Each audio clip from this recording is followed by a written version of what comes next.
Benvinguts al Generació Digital, el programa de la tecnologia per tothom.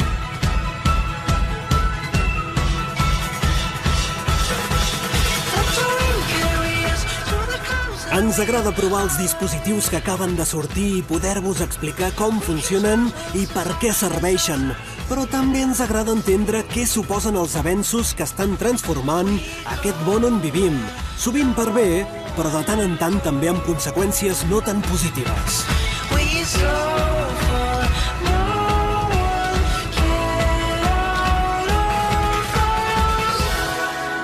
Ens agrada la tecnologia que ens fa passar una bona estona. Volem que ens faci riure, descobrir, aprendre, sorprendre i emocionar.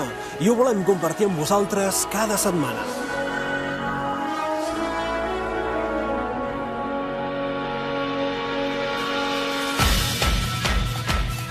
Visitarem empreses que estan programant el futur des de Catalunya i us acostarem bones idees d'arreu del món que ens proposen noves maneres de fer. Nous horitzons que demanen també més consciència i més sostenibilitat.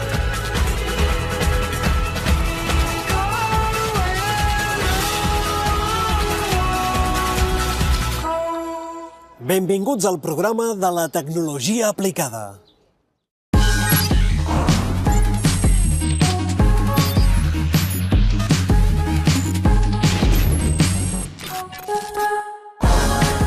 Avui sortirem a pasturar amb en David i el seu mòbil, que s'ha convertit en l'ajudant perfecte per fer el seguiment del ramat. També veurem què passa quan barregem realitat virtual i una muntanya russa. I posarem a prova Ares Teixidor. Avui serà ella qui respondrà preguntes, les del nostre perfil digital. Comencem!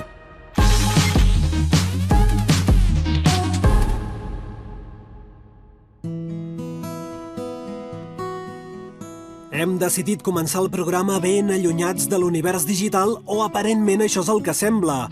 Ai, amics, ja sabeu que la tecnologia és per tot arreu, fins i tot aquí, on qui s'encarrega de gestionar els moviments i el creixement del bestiar és una aplicació. Em dic Mateu i faig aplicacions mòbils i he fet una aplicació que es diu Vacat per gestionar les vaques. La història ve de que uns coneguts meus tenen vaques, són ramaders, i tenien problemes a l'hora de gestionar els seus ramats. I a partir d'aquí vam fer una aplicació per solucionar els seus problemes. En aquesta masia del Solsonès, com en totes, controlar el bestiar representa fer el seguiment de tots els detalls de la seva evolució. Això, a la pràctica, vol dir manejar un munt de dades sobre cada animal. Abans ens trobàvem que havíem d'anar apuntant tot el que eren registres, havíem d'apuntar de manera manual, en format paper. Generàvem molt paper, generàvem molts errors i ens complicava molt la vida. Amb l'aplicació que aconseguim és tenir informació al moment, de manera ràpida, i al camp, que és on ens interessa. Cada vaca té una fitxa personalitzada que es crea escanejant el codi de barres de la seva identificació, l'equivalent al seu DNI. Aquí, el ramader hi podrà indicar, per exemple, si està malalta o si ha parit, i en aquest cas també podrà registrar el vedell. L'historial complet de cada vaca es pot consultar i actualitzar des de qualsevol lloc. Quan el ramader es troba una vaca al camp, fàcilment pot consultar el seu historial, només introduint-hi la identificació que tenen a l'orella. Per exemple, aquí tenim la 8558 i quan la consultem a l'aplicació podem veure que ha nascut l'any 1996 o que el seu últim sanejament va ser al març de l'any passat. Vacat també simplifica els sanejaments, és a dir, quan toca revisió amb el veterinari. L'aplicació relaciona cada cap de bestiar amb les seves anàlisis de sang i així s'estalvien molts errors. Els programadors treballen amb els ramaders braç a braç per entendre'n bé les necessitats i n'han nascut noves funcions, com ara la que permet passar llista de les vaques que pasturen a la muntanya. El que havia de fer és anar allà, anar buscant les vaques i anar comptant quines havia vist. El que vam fer és a l'aplicació vam afegir una funcionalitat perquè ràpidament pogués anar marcant quines vaques havia vist i quan estaven totes ho veia clarament. Ja hi ha una desena de ramaders que utilitzen Vacat. Com que cadascú té la seva forma de gestionar el bestiar, han volgut fer l'aplicació ben oberta i senzilla perquè s'adapti a tothom. A més, no cal patir per si tenen les vaques en zones remotes amb poca cobertura, perquè l'aplicació també funciona sense connexió a internet.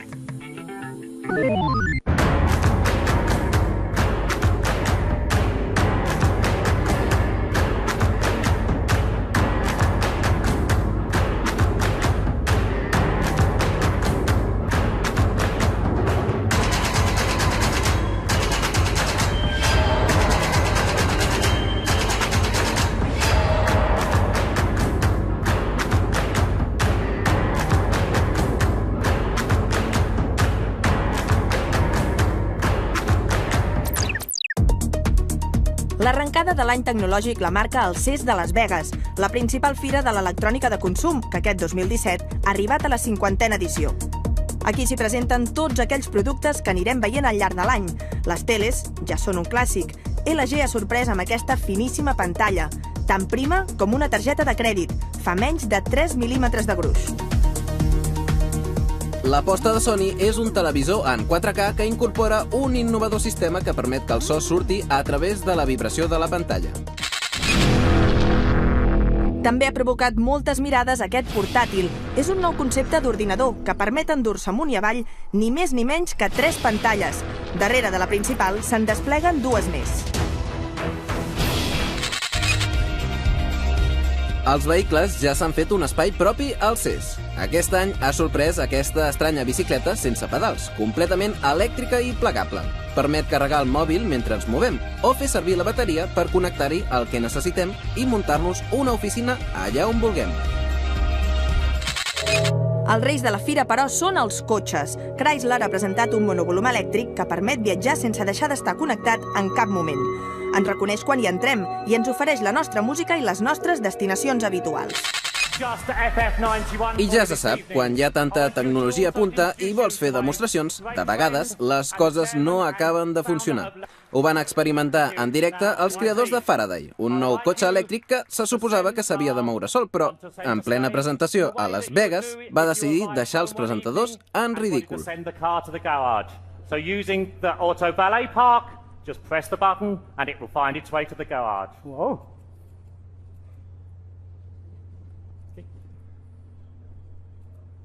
What?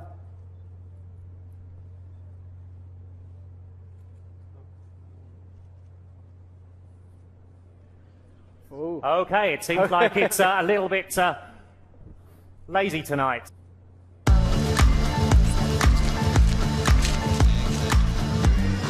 Amb aquest gest tan fàcil i que hem fet tots milers de vegades, David Muñoz, un periodista menorquí, ha fet realitat el seu projecte. Durant tot un any i cada dia ha sortit al carrer, ha escollit a l'atzar una persona desconeguda i s'hi ha fet una selfie. El resultat és aquest, una galeria d'imatges de 366 fotografies que ha anat penjant al seu compte d'Instagram. I el motiu que l'ha empès a fer-ho, assegura, no és postureig. La iniciativa té un altre rerefons, el de vèncer la timidesa. Sempre he estat una persona així vergonyosa, o tímida, o introvertida, i aquest any, 2016, vaig decidir embarcar-me en un projecte, una locura, una teràpia, no sé molt bé com dir-li, de fer-me cada dia un selfie amb un desconegut. Jo estava esperant un vol de Barcelona a Menorca i crec recordar que hi havia una mica de retras o que el vol no sortia encara, i coincidia que era dia 1, dia de propòsit, dia de repensar l'any i tal, i vaig dir, ostres, inventa't alguna cosa, i en aquell mateix moment vaig anar a buscar a una persona d'allà de l'aeroport i em vaig fer el primer selfie. Curiosament, aquella persona era famosa, era un futbolista, el Santi Cazorla, que, bueno, vaig pensar, ostres, mira, a sobre si és un conegut o un famós, potser tindrà més història, no?, aquest primer selfie. Aquell propòsit d'any nou, doncs, s'ha convertit en el projecte que ha batejat amb el títol Un selfie lo cura todo. I darrere de cada fotografia s'amaguen les històries de les persones que ha conegut al llarg de tot un any i que ha explicat a la xarxa social. Una em va impactar molt, que va ser un senyor de Saragossa, que em vaig trobar a un viatge que vaig fer allà. Me'l vaig trobar pel carrer i estava en una parada d'autobús i no sabia ben bé com anar a un lloc. Jo el vaig veure amb una espècie de bigoti molt interessant i vaig dir aquest ha de ser el selfie d'avui, i vam acabar passejant durant més d'una hora per tot el casc antic de Saragossa i m'anava explicant històries de la seva joventut. Que facis això amb una persona de 80 o 90 anys va ser superespecial. I amb aquesta iniciativa, el David també vol reivindicar el que ell considera una necessitat col·lectiva, la de mirar menys les pantalles i més els ulls. Ara ja fa 15 dies que no busca selfies amb desconeguts, però vol donar continuïtat al projecte amb un llibre que reculli les històries, una exposició o una festa que reuneixi tots els protagonistes. La moda de les selfies diàries fa temps que circula per la xarxa i hi ha qui també les ha fet servir per plasmar l'evolució dels anys. Aquest jove canadenc n'és un exemple. Es va fer fotos des dels 8 anys fins als 20. Són 2.500 fotografies que deixen constància dels canvis de la seva adolescència. Una edat que alguns volen oblidar, però que en canvi l'Hugo l'ha volgut recordar així.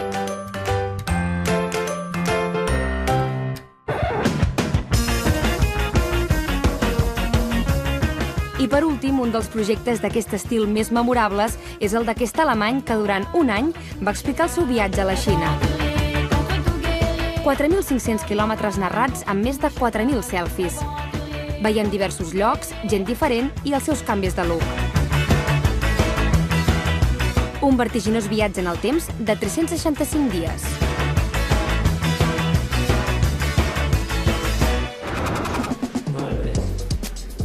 I passem de les cares d'aquest munt de selfies a les dels famosos que aquí reservem cada setmana per al perfil digital.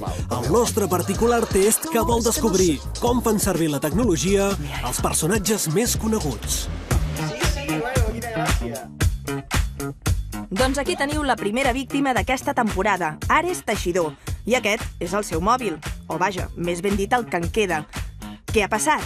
Va ser un moment que li vaig haver de treure la funda perquè havia de posar un palo selfie que no entrava en la funda i llavors que cau, que no cau, que el tinc agafat a terra. Em vaig comprar l'iPhone 7 Plus, de 256, el top dels iPhone 7, i me'l van robar. Fa 10 dies me'l van robar. I tu diràs, què tot? Que és el que em diu tothom, no? Et vas fer l'assegurança? Vaig pensar, tinc uns dies de marge, ja ho faré. I no em va donar temps. He hagut de tornar a l'iPhone 6 trencat, I quina és l'última foto que has fet? L'última foto és... Això ho faig molt també, no us ho puc ensenyar, però són pantallazos de WhatsApp. Que els he enviat a les meves germanes i dic, mira què m'ha dit. Llavors no us ho puc ensenyar. Si me'n vaig abans d'això, tinc una foto del plató del Totorrés, un vídeo del plató de Totorrés que ha arribat aquest matí i molt emocionada he fet el vídeo. Ares, hi ha alguna funció del mòbil que no entenguis? Sí que sé com funciona, però crec que no li trec prou profit a Siri. Siri, qui és la més guapa del món? Tengo muy pocas necesidades. Tengo muy pocas necesidades, Ares. Què vol dir això? Pues ja no m'agrada, no ho utilitzo. Siri, ¿quién soy? Y a mí me lo preguntas, Ares. Boom. Siri sap qui soc, però no la utilitzo. Estem massa pendents del mòbil? Jo sóc de les que va pel carrer així. Ui, perdona, quasi xoco. Sí, una mica sí. Estem molt enganxats. Al final tenim massa dependència i sí, és el que diem, ens apropa a la gent que està lluny i ens allunya de la gent que està a prop. I acabem. Quin vídeo ens recomanes mirar? Dels últims vídeos que més m'han agradat, me'n quedaria amb el discurs de la Madonna. People say that I'm so controversial, but I think the most controversial thing I have ever done is to stick around. És el discurs més emotiu que ha fet mai. Li van donar el premi com a Dona de l'Any 2016 i va fer un discurs que ningú s'esperava, un discurs superfeminista, molt recomanable aquest vídeo de la Madonna. És un dels que més m'ha impactat últimament.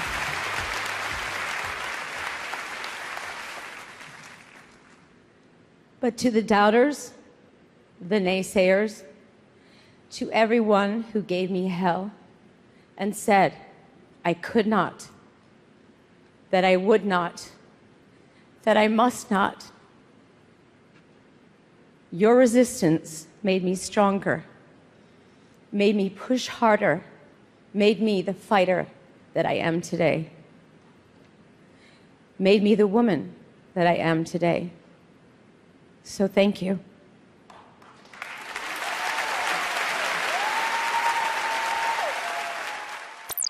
El 2017 ja té la primera celebrity morta a internet, que en realitat no mort, Woody Allen. Un fals rumor que ràpidament es va convertir en trending topic a Twitter i que molts van aprofitar per repassar la vida del cineasta. Allen se suma així a la llarga llista de notícies de morts falses, com la també recent de Britney Spears, Jackie Chan o Justin Bieber. I no només són els famosos els que últimament s'ha posat de moda enviar al cel. Els drons també hi reclamen el seu espai. Ara els podeu tapar amb aquests jerseis que dissenya l'artista nord-americana Danielle Baskin perquè no passin fred durant l'hivern. Pot semblar una broma, però s'ha descobert que realment aquests jerseis són molt útils per optimitzar la durada de les bateries, ja que les baixes temperatures no són compatibles amb el bon funcionament. Fins i tot els micos saben apreciar la bona autonomia d'una bateria. Pregunteu si no, aquesta parella, sembla que mare i fill, que s'han fet virals al Facebook de la Xina, al Meipai. Això de passar-se una tarda relaxada navegant en una tauleta es veu que no és exclusiu de l'espècie humana.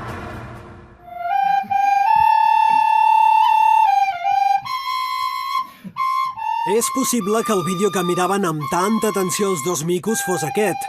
Tocar la flauta amb el nas no és nou, però fer-ho a dues mans i que la música resultant soni prou bé té molt de mèrit. Per cert, la tonada que sona és My Heart Will Go On, l'emblemàtica cançó de la pel·lícula Titanic. Però si volem parlar d'artistes amb habilitats extraordinàries, aquí tenim la nova cançó de Piccorato. S'assembla bastant a l'èxit Apple Pen, que va explotar les xarxes ara fa unes setmanes. Música enganxosa, lletra senzilla i molta gestualitat. Orange Juice comença a ser el seu nou hit.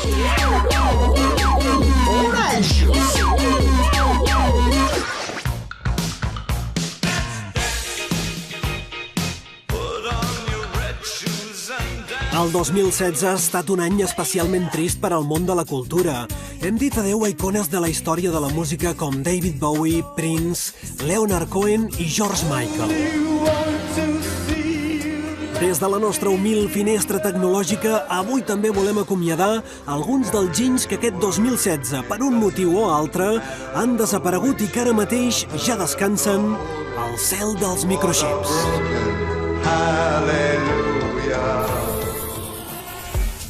Ha estat l'any de les bateries explosives. El principal afectat, el que havia de ser un dels millors telèfons de l'any. El Samsung Galaxy Note 7 va aparèixer al mercat a l'agost i just quan tothom en deia meravelles, van començar a escalfar-se massa i cremar.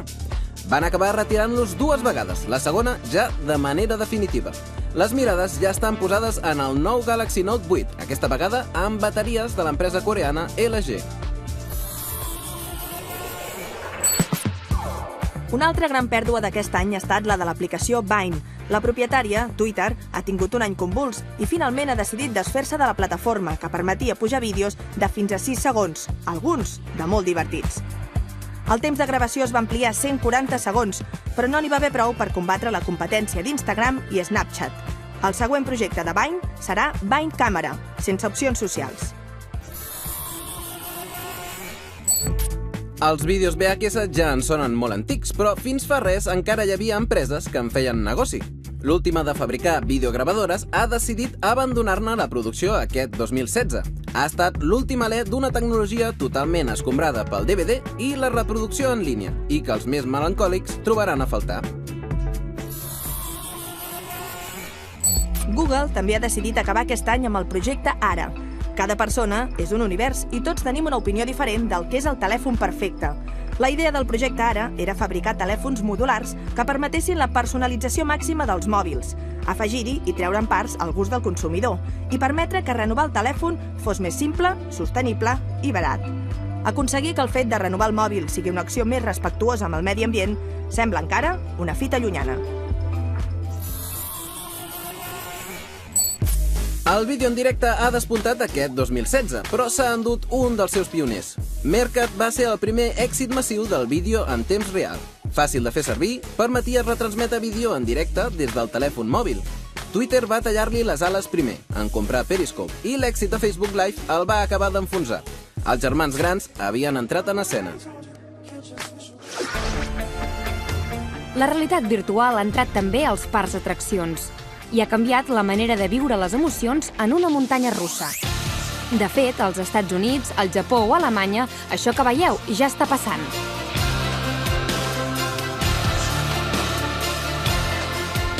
És una nova tendència i, com en aquest parc de Los Angeles, més d'una quarantena de resorts ja ho estan aplicant. Les protagonistes de la pel·lícula són les ulleres de realitat virtual, que permeten que l'usuari s'endinsi en un món simulat mentre sent la velocitat i els revolts de les muntanyes russes reals. Una de les empreses pioneres a implantar aquesta tecnologia als parcs d'atraccions la trobem a Alemanya. Fa un parell d'anys que van començar a experimentar i a hores d'ara ja han incorporat la realitat virtual en una trentena d'instal·lacions d'arreu del món. I sembla que això no té fre. Thomas Wagner és un dels fundadors d'aquesta empresa i ens explica que la clau de tot plegat es troba en el sensor instal·lat al vagó de la muntanya russa. Aquest dispositiu monitora la rotació de les rodes i, enllaçat amb les ulleres de realitat virtual, sincronitza la simulació amb el camí real de l'atracció. Segons Wagner, aquest punt és crucial perquè l'usuari no es maregi i perquè acabi experimentant totes les emocions.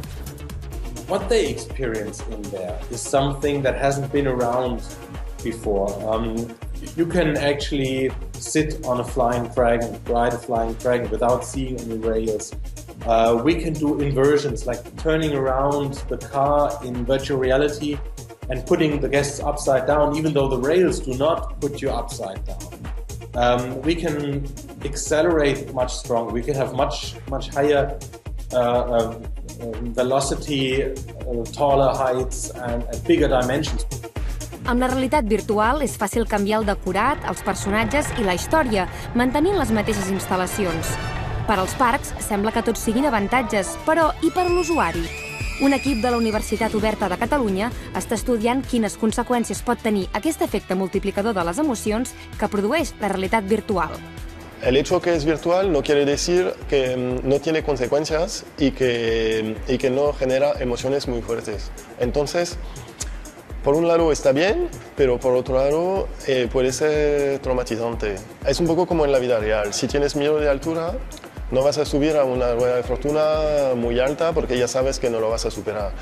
Está bien hacerlo con precauciones.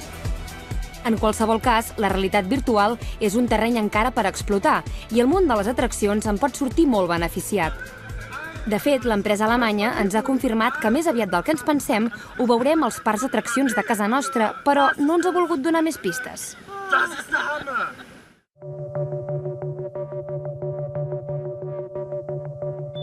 És un vídeo de comiat publicat al canal de YouTube de la Casa Blanca on diverses persones escullen el seu moment preferit de la presidència de Barack Obama. The inaugural ball. They walked out. She had on that gorgeous white dress. Oh, what's the guy's name? Luther. Oh, yeah. Knocking on the Oval Office window, I would say, that was probably the peak of my entire existence. Two schools in Boston. Una presidència que es troba en la recta final. El dia 20 serà el primer dia de mandat del nou president dels Estats Units, Donald Trump. I ara que nosaltres estem esgotant els últims segons del programa, us hauria de presentar un vídeo d'actualitat per acomiadar-nos fins la setmana que ve, però avui, de manera excepcional, posarem la mirada al passat. I ho fem per recuperar un viral Gran Reserva que ens transporta directament a l'any 2008, quan Obama va ser escollit president. El va crear el músic will.i.am i es va convertir en un himne optimista per tots els seguidors i simpatitzants del polític. Així ens acomiadem avui, però recordeu que la setmana que ve tornem aquí mateix amb més històries i que cada dissabte a la mitjanit Generació Digital sona a Catalunya Ràdio amb Albert Murillo. Adéu-siau!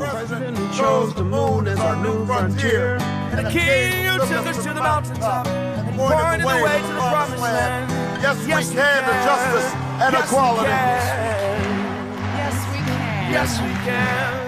Yes, we can. Yes, we can. Yes, we can. Yes, we can. Yes, we can. Yes, we can. Yes, we can. Yes, we can. Yes, we can. Yes, we can. To opportunity and prosperity. Yes, we can. To opportunity and prosperity. Yes, we can.